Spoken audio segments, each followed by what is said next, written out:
Hey everyone, welcome to our tutorial on how to kick someone out of your Roblox private server easily. Let's get started. First, you need to access your Roblox private server settings. Just head to the game you own and click on Configure. Next, identify the player you want to kick. Look for their username in the player list. To kick a player, simply click on their username and select Kick. It's that easy.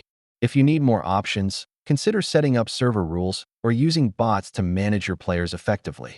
Before kicking someone, it's always a good idea to communicate with them. A simple message can go a long way. Keep in mind that kicking someone can have consequences. Make sure it's justified to maintain a friendly environment. To prevent unwanted players from joining your server in the future, adjust your privacy settings to invite only. Remember to create a friendly atmosphere by following best practices for server management. Encourage good behavior.